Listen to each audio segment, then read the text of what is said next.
Okay, thanks everybody. Welcome to another edition of Conversations with Dr. Cowan and Friends. And David Icke has been here before. I think most of you know him. We've talked. He's been part of our True Healing Conference, and I would say that we've all read David Icke, uh, and I probably first read you third in writing back then. I think it was about right. Yeah, 30, something like that. Um, and it's always been fascinating. And I remember my wife used to say she could always tell when I was reading your books because I was a little more sarcastic than usual when I was reading your book, reading your right. so that's the effect that it had on me. Not that I'm not sarcastic generally, but a little bit more. And so we're just here to have a conversation, and I'm just gonna. Uh, David just told me that he's been really through a kind of evolution in thinking in the last few years, but maybe last more than that. So maybe just start us off by, uh, where have you come? Give us a sort of this is where I was, this is where I've come to, and because we're going to try to figure out here something about where we're going as a, I'm not sure if even species is the right word, men and women living on this place called Earth. So what what do you got with that, David? Welcome. Well, I've always worked, Tom, on a principle that was articulated by Socrates in ancient Greece, or it's a tribute to him anyway, and that is wisdom is knowing how little we know. Uh, the the idea that to know is to know you know nothing, and I think to to look at the system in general, whether it's religion, whether it's mainstream science or whatever, mainstream medicine, it's all based on we know. And the one thing you can say for sure, without fear of contradiction, is whatever we think we know at any point, there's always more to know. And when you see the ridiculously narrow band of frequency that we're interacting with, that we call the human world, that is massively compounded. The idea that there's not infinitely more to know than we know is ridiculous. So I've been on this journey, whatever you want to call it, where I've been through different phases, but always knowing that whatever phase I'm in, there's always more to know. So in the early 1990s and then on through the 1990s, it was the fact that the people that appear to be running the world are not running it. They're here today, gone tomorrow people, but there's a force behind it, which is pushing an agenda across the generations to move the world to more and more centralization of power and more dystopia, until in the end, it's a global dystopia based on a world government that's not even elected, a technocratic world government of bureaucrats and technocrats and engineers and medical experts. The World Economic Forum is a promoter of this now, and the World Health Organization is a classic example of this centralized control of what we call medicine. And so I wrote about that, and I'm still writing about that. But Yeah. the question was, look, this has gone on not for 5 years and not for 50 years. So there has to be a coordinating force that is orchestrating this. I mean, people are born, they play their part in pushing it on. Currently, it's people like Schwab and Gates, etc. And then they die, and other people take it on, and they move on. So there has to be a coordinating force. That was what I was looking at. And around 1996, something that's happened in my life a heck of a lot, well, all the time really, is a new subject will enter my life, and suddenly information about that subject's flying at me in all directions.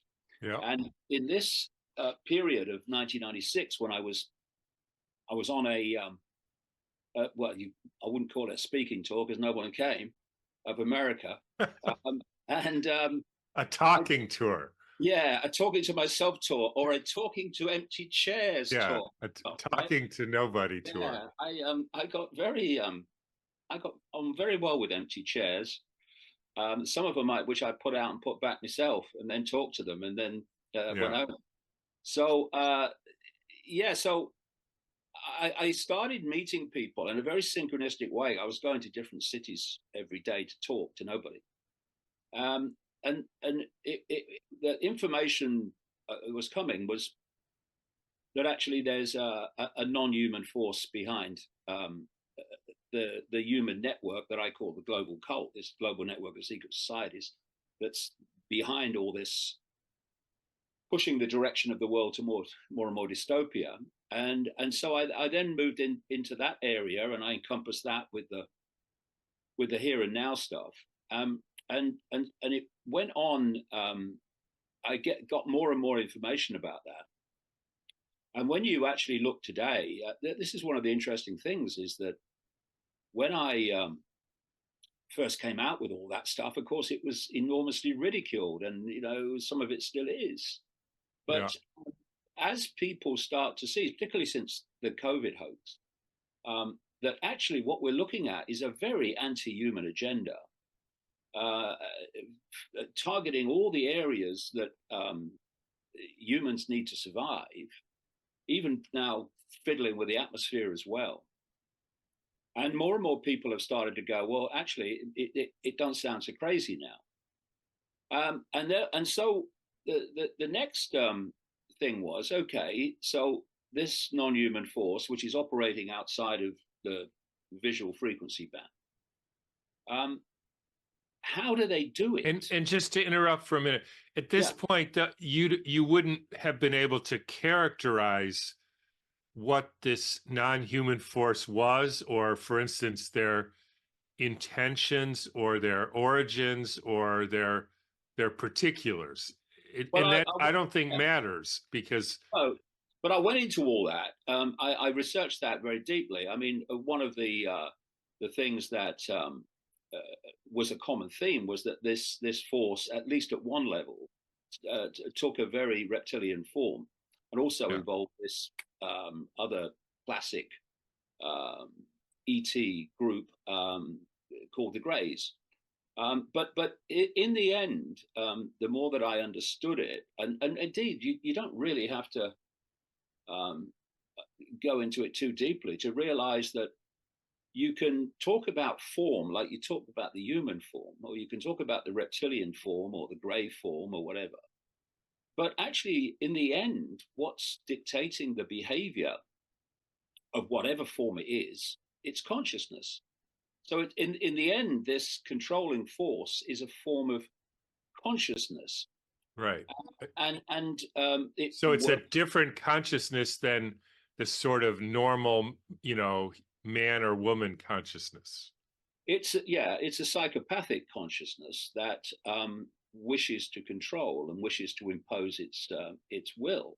It's if you look back at ancient cultures and how they describe this force, because they all do. I mean, it's the very interesting thing is that you see this common theme. They give it different names and what have you, but actually they're describing the same thing.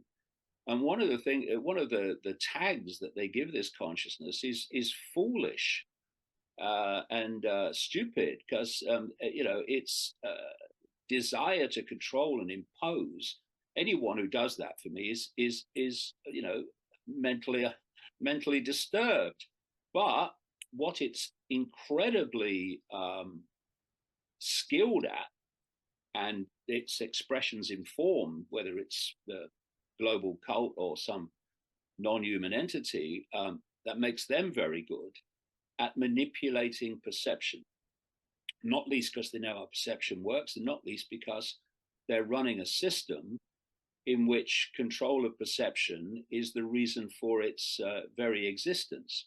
So what you realize is, we're sitting in or I'm sitting in a reality now, and if most people still, unfortunately, they'll look through their eyes and you'll say, "Can you see everything in the space you're looking at?" And they'll say, "Oh, of course I can, mate. Of course I can." But you can't. You're seeing a tiny fraction of what exists in the space you're looking at, only a frequency band. And in the same space, all these other frequency bands exist. And those that are very close to this one, it's exactly the same principle as the old analog radio and television stations, where if you had a radio station that was really close on the dial to the one you were on, you might get interference. This dimension, which in esoteric terms they call the astral, which is very, very close, well, ultimately very close to this one, but it does go out in frequency well beyond this one. But there is a point where it's very, very close. This is the dimension in which these entities operate, the lower levels of it, the lower frequency levels of it. And these are the ancient gods. It's interesting when you look around the world and you see the pantheons of gods. They all had them. They're everywhere. Yeah. The Greek pantheon and all these, the Asian pantheon, all of them. And they were perceived to be in the invisible, in the unseen, which is exactly where they are. And the other thing that I started to realize from the 1990s, when I was investigating this global cult secret society network and the very famous names that were in it, is that they were very much connected to pedophilia, yes, but they're very, very, certainly the major ones and a lot of the less major ones were big time into human sacrifice Satanism. So then you go, hold on a minute, that's what the ancients were involved in. They were doing human sacrifices to the gods as they perceived them, and these rich and famous people are doing the same now. What the frickin' hell's going on? And it doesn't take long before you realize actually they're the same gods all along, that they are they're focusing upon and giving sacrificial offerings to, and so in other words, this project, what you're coming to is that it's been going on for a long time. Oh, yeah. And it's got certain themes, and even the gods were personified or given, like, this is the god of rage or fury or that. So they were given attributes that of these, which were more like principles, like or what you call frequencies, but they were sort of attributes of different entities, dimensions, whatever, something like that. Yeah, but they worship them as the gods, and these rich and famous Satanists today in the global cult still do, because this reality via this global cult is being orchestrated from this other dimension of reality. And so just before I move on to where it went next, another question I had was, hold on a minute. They were sacrificing openly at the time people to the gods as an offering. They're doing the same now. And I've talked to many, many people who've been involved in satanic ritual around the world, most of them against their will, some who've now seen the light, and they describe the same things, including the people that were there. What the hell do the gods get out of this thing? Right? It's an offering to the gods. What are they to get out of you sacrificing a human? And then you start to realize what the basis of this whole thing is, which is these entities operating in this astral dimension, they are trawling human low vibrational energy. And there was a guy called Robert Monroe, who popularized out of body experiences, and what have you. And he was part of a CIA program with other people who had this gift of projecting their consciousness into this astral dimension. It's called Gateway. Write about it in the books. And one of the this has come from one of the military people involved in it. They saw so many reptilian entities in this astral dimension that they gave them the name in the Gateway Project of the alligators. And what the basis of it, of the whole thing is that these entities are feeding off low vibrational human emotion. Robert Monroe gave the energy a name. He called it loosh. Yeah. That And sounds a lot like what the Gnostics said about the world too. absolutely right. And you see, this is the thing, Tom.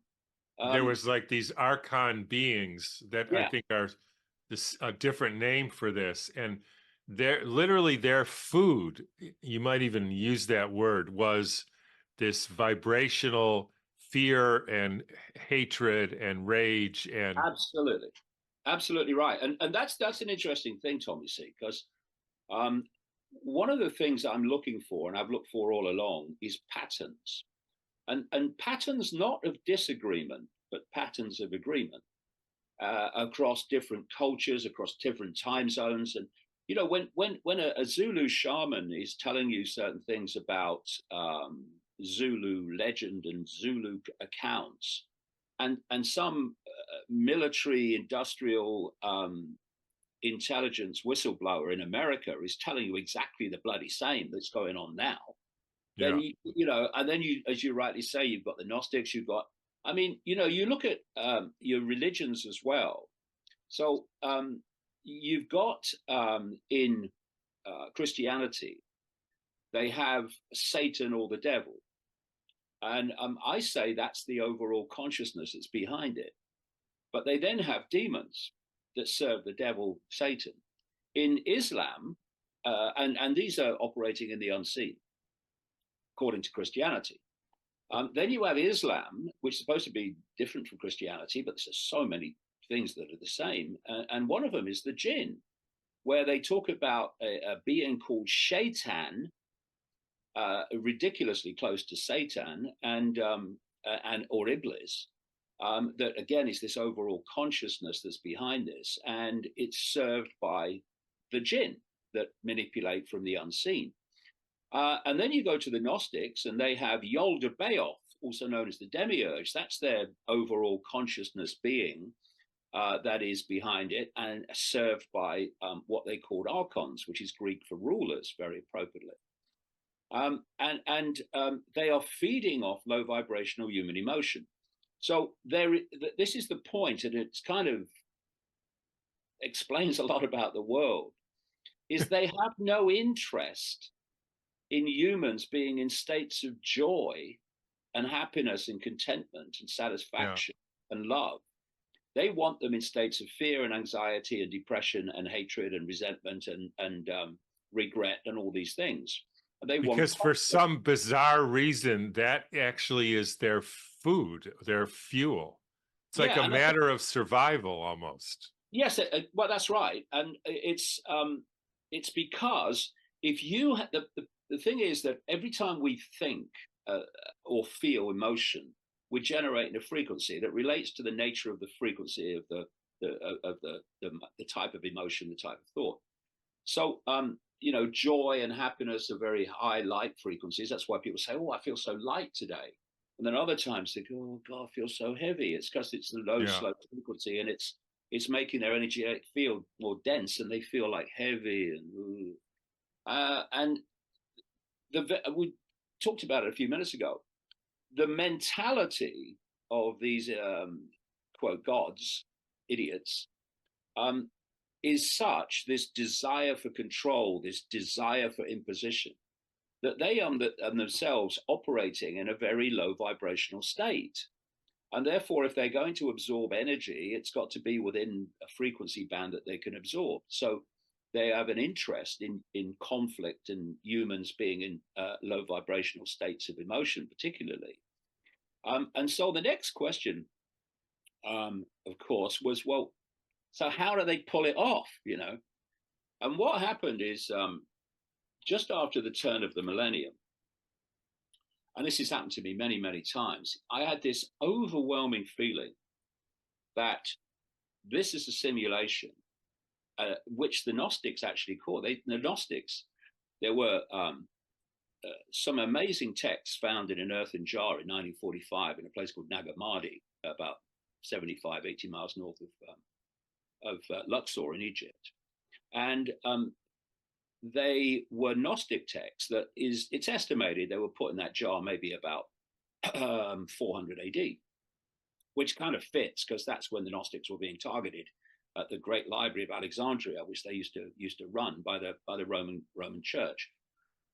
And these texts, I've got two thick books of translations up there, describe this reality as a bad copy, like it's a bad copy of prime reality. It's like a digital copy, we would call it, and we would also call it today, in translating their language into ours, that it's a virtual reality illusion. And so, and the other thing I got just after the turn of the millennium was that the limit at this level, the astral is also part of it, but at this level is the speed of light, which of course is not the fastest speed. I mean, particles kind of communicate instantly, but I'm saying that's happening outside of this reality. It's actually happening in the astral reality. So we then went on, and at the time I looked around. When you get these things, you think, well, who else is saying it then? Is anyone else saying it? Yeah. Found a guy called Bostrom, Nick Bostrom at Oxford University. And he was the only one in the public eye who was saying, well, it looks like we, very well could live in a simulation, a simulated reality. And he saw it in a different way than I did, but the basic themes were the same. And so I just carried on. Then, of course, the Matrix movies were around. So that was a very visual portrayal of what I was talking about, actually, and the way I was seeing it. And interestingly, if you look symbolically in the Matrix movies, they didn't physically go in with their body into the Matrix. They went in with their mind. They projected their mind into it through this probe at the back of the neck that was used in the film. And I say this is a dream. That's why my latest book is called The Dream, and it's an induced dream, which I can come to. So then the years passed, and of course, most of what I was saying about the millennium, about the simulation was kind of dismissed. Oh yeah, he's reptilian man's talking about simulation now. But suddenly things started to change, and some mainstream scientists started to come out, and then more, and there are more now, and say, well, it actually does look like we could be in a simulation. And the interesting thing about that is that if you go down that route, a lot of the things that seem unexplainable become suddenly explainable. So you had a guy called Rich Terrell who worked in the computer. Can you, before that, can you give a more sort of like a definition of what you mean by a simulation? Okay, well, I can do that very simply because one of the things that has become so blatant to me is that modern technology, AI, computerization, Wi-Fi, etc., is mimicking the simulation.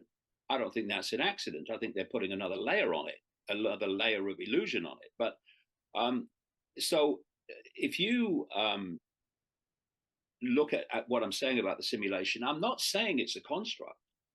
I'm not saying this is a physical construct simulation. It's an information source. It's an information field, just like Wi-Fi. So what would happen if there was Wi-Fi in this room. Uh, and I said to someone who didn't know about computers or Wi-Fi or anything, and I said, look, there's a whole reality in this room that you can tap into anywhere you've got a computer, and a whole global reality you can put on the screen. And of course, what they'd say is, that's ridiculous. Where is it? I can't see it. Well, you can hardly see anything, mate. That's the whole point, which people keep forgetting. But you get a computer and you lock into this field. Now, this Wi-Fi field is a radiation field. It's a radiation field of information. It's a wave field of information. But if you lock a computer into it, the computer decodes that information into what we see on the screen. Yeah. And if you said to people, tell me about the internet, they'd say, well, yeah, well, it's videos and it's pictures and it's graphics and text on the screen. Yeah, it is, but only on the screen. That's the only place that reality exists in that form. Everywhere else, it's a Wi-Fi field or electronic circuits of various kinds.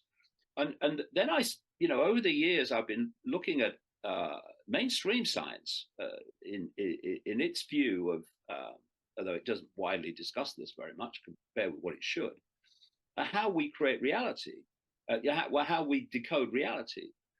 And you find, I've been calling the body since the 1990s a biological computer, because it's taking, the five senses are taking wave field information, like Wi-Fi. They're turning it into electrical information, communicating it to the brain, and the brain's then constructing that into a sense of reality, and it's a digital holographic reality. This guy, Rich Terrell at NASA, about 2017, I think it was, 2016, 2017, he went public, it was in all the newspapers at the time, saying that he felt that this was a simulation, and it was a holographic simulation, which I say it is. And that, of course, he said, if it's a simulation, then it's not natural. It must have been made by some intelligence, which starts to lock into this other stuff I've been talking about. And suddenly more and more people are talking about this. Just across the water from where I live on a little island just off the south coast of England, in Portsmouth, a physics professor has just been in all the papers in this country. I've got his book here. It's amazingly thin, by the way. You haven't just gone into it that deeply, but he was in all the papers for saying that he'd concluded we live in a simulation, and there's many others that have done the same. So let me stop you for a minute. So the simulation that we see in our computers, the Wi-Fi simulation, we understand that's a simulation, meaning it doesn't live. It's tricky, the words here. It doesn't live in reality. It lives in a certain frequency, which is essentially imperceptible by us unless we use a certain device that what you call locks into it so that it decodes it. Yeah. Now, And what's interesting is the way, like I said earlier, that so many apparent mysteries start to make sense.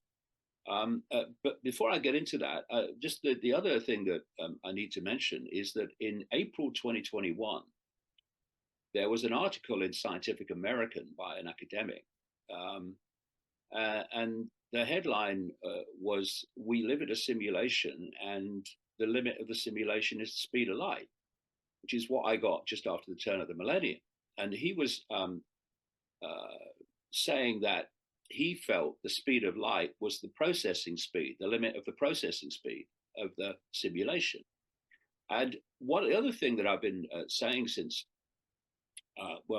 just after the millennium, like I say, is that the laws of physics are actually the encoded rules of the simulation. So if you are, and he kind of said this too, if you are making a virtual reality computer game, then the creator encodes into the game the limits and how the game is played. I say that's what the laws of physics are. So when people have near-death experiences, the common theme of all of them is that once they leave the body, they are entering a reality with a very different physics, where things can happen which can't happen here. And so why? Well, what I'm saying is that the body is a biological computer and it's decoding this reality. And so when it ceases to function at what we call death, your focus of attention, which is focused in this frequency band through the body, ceases to be so because the body's not decoding it anymore. And so you find yourself in a different reality. And so what I'm saying is what we call death is actually just a transfer of attention. And so if you apply what I've just said to virtual reality games that we have today, like I say, everywhere you look, even in holographics, whatever, you're seeing the mimicking of what I'm describing technologically in human reality.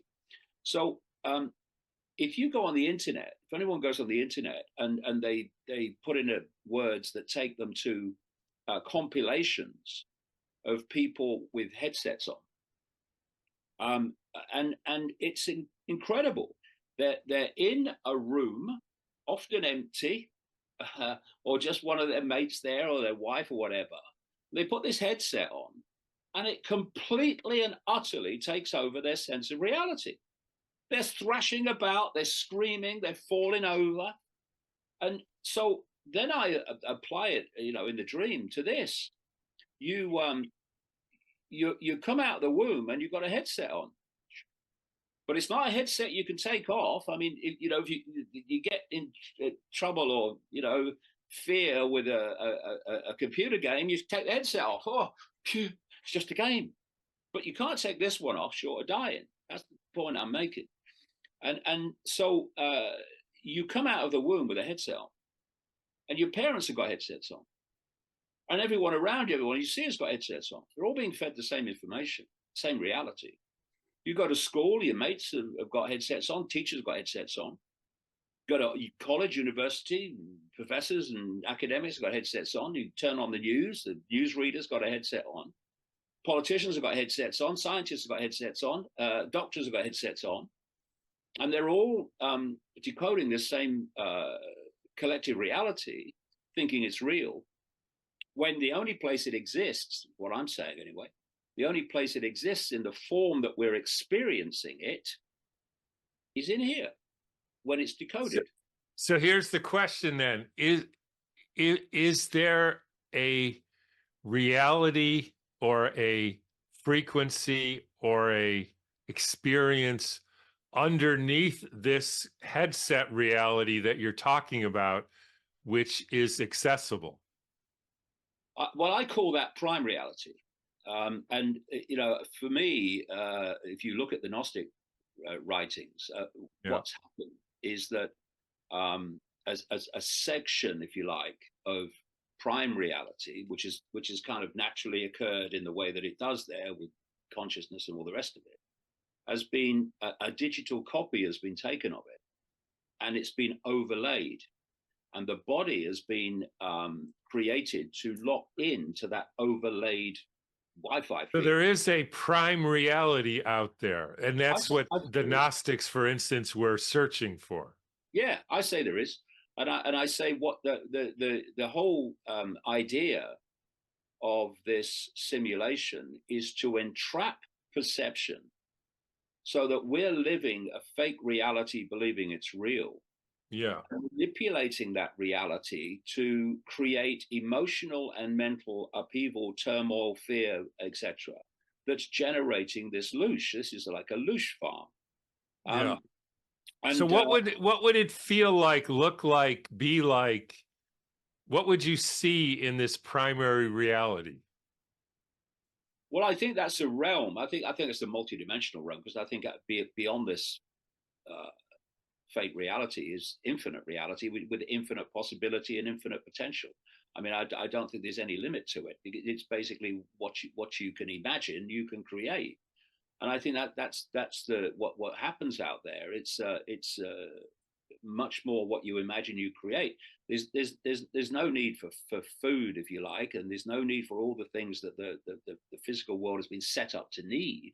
I mean, if you look at the Do you way that think, hang on, do you think that if you could access, if so, is it, let me say it like this, is it possible that if one could live in or access or be familiar with or work with this primary reality that you're talking about, you could actually live in this situation we call Earth and build like amazing cathedrals and build a harmonious uh, society where there was energy for everybody and everybody got along and all that well, may have actually been the case? I think it still is. I think that reality exists in the same space that I'm sitting in now.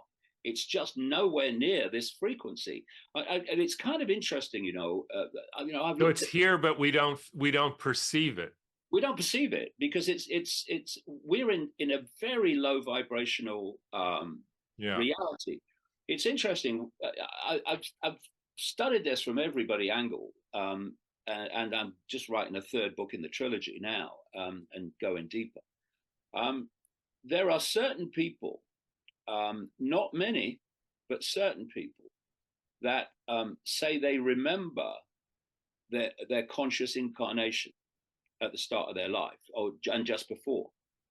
And what's interesting is, first of all, the sequence of incarnation that they describe is very technological. It's very technological. It's not like spiritual. Oh, I'm going into God. No, it's very technological. What do you mean by that?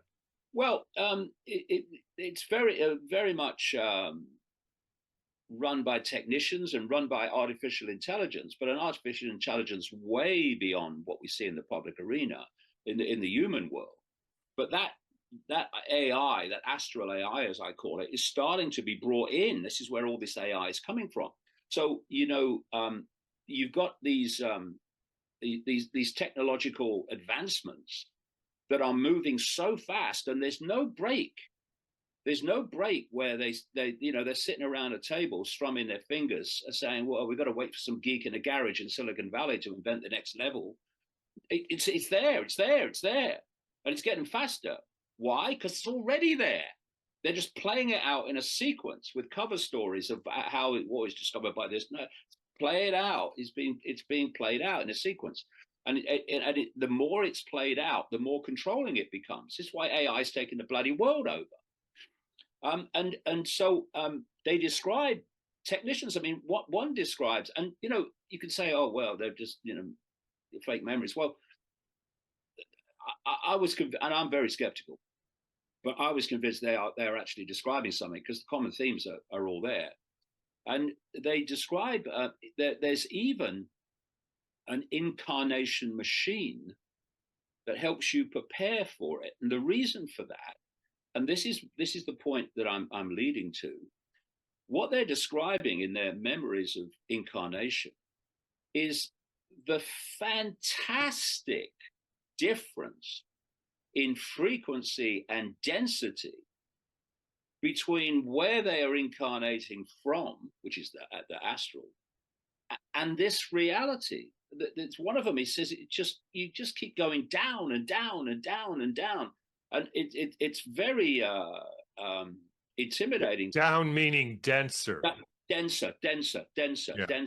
So this is a really, really dense reality, not in more senses than one, and so it's a real challenge, and because it's so dense, and so challenging because of its density and what's going on, that's where the loosh comes from. And when 9/11 happened, there were sensors all around the world picking up changes in the electromagnetic field. And when the world began to realize that 9/11 had happened, of course, it went out very fast all over the world. there was this massive spike in the field. And that was the emotional response to what they were seeing, or what they were understanding had happened. Now imagine that if you're feeding off that all the time. I mean, it's a massive frequency electromagnetic generation that you're talking about, and that's what they are. That's what they're absorbing.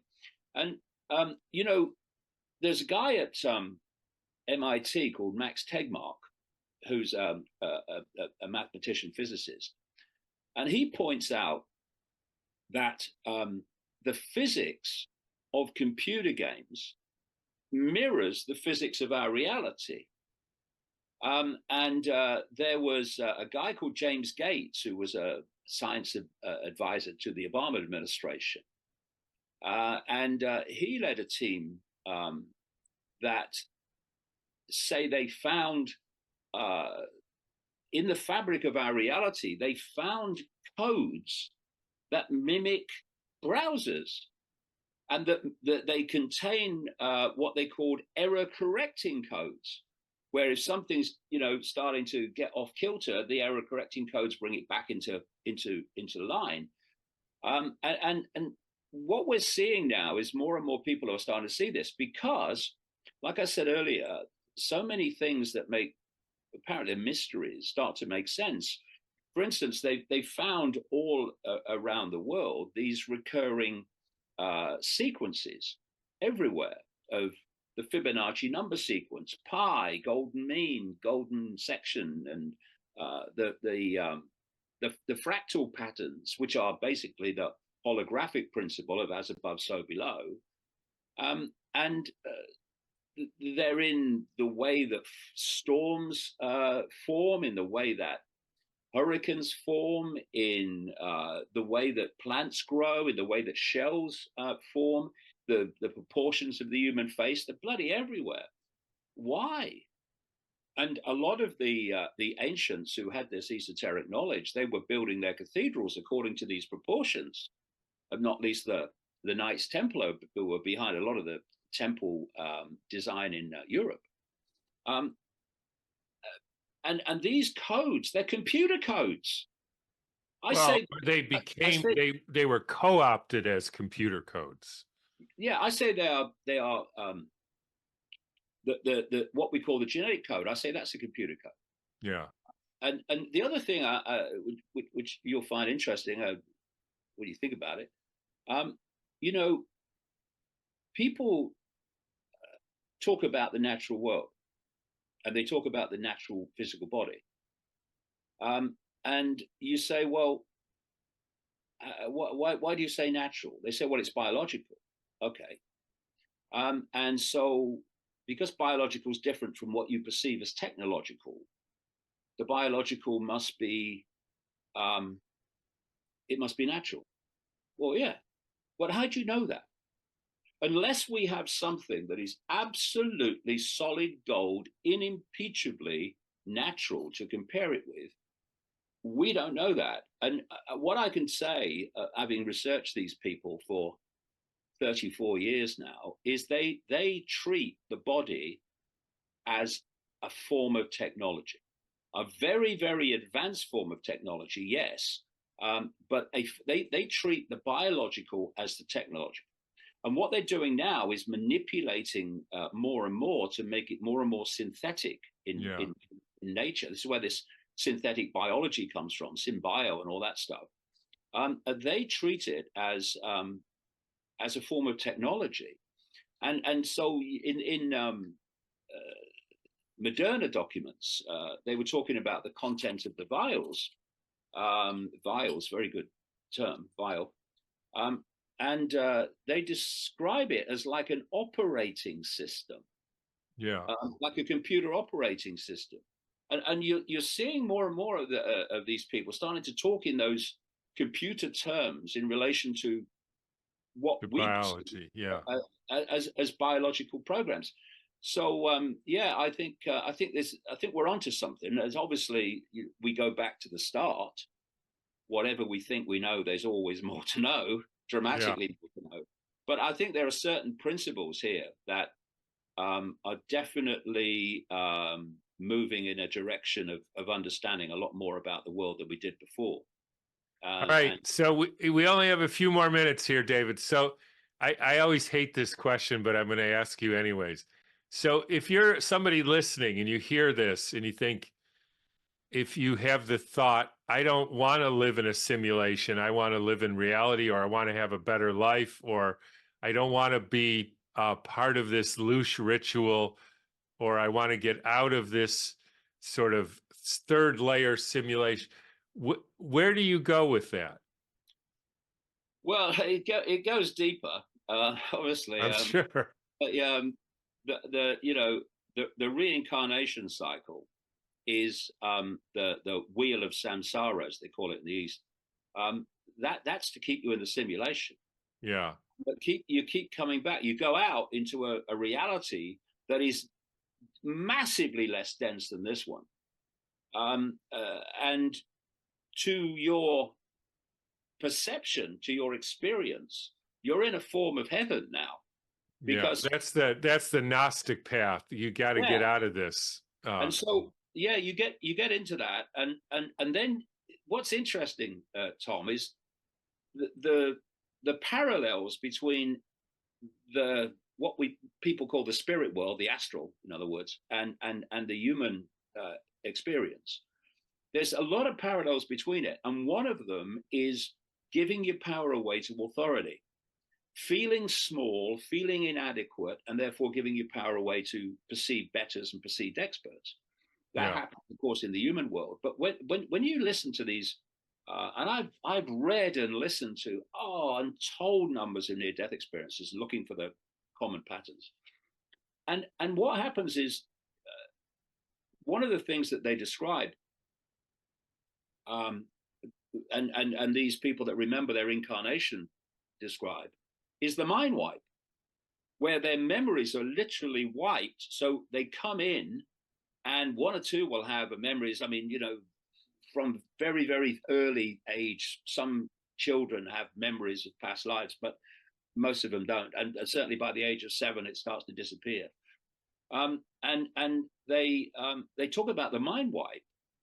And so we're being told by the Eastern religions and the New Age and what have you, that we have to keep coming back to learn lessons to pay off our karma, which I think is a load of crap, actually.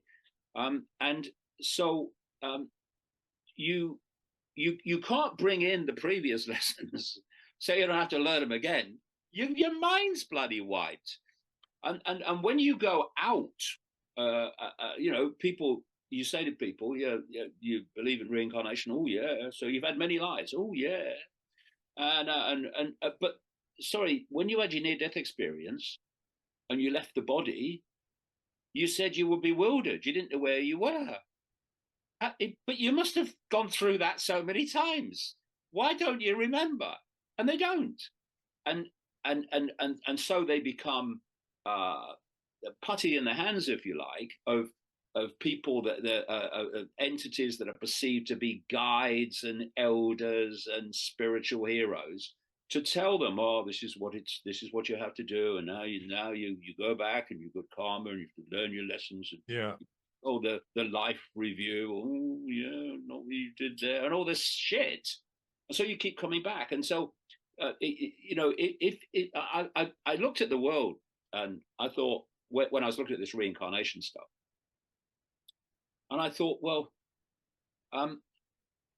when you travel the world, and I've been about 60 odd countries, not many now, I'm banned from most of them, but and most of the world is not having a good time. It's trying to survive another day under enormous challenges and impositions. So my question was, when you leave, I thought I can understand that consciousness could be manipulated to come into this reality and get caught. But when it leaves, I mean, you're going to go, I'm not going back to that shithole again. Bloody hell, it's horrible. But they do. And it's this idea, oh yeah, but it's a great experience, and you learn and you grow and all that stuff. And it's keeping this going because it's in these dense levels we call human experience matter that the real loosh is created, is generated because of all the challenges and the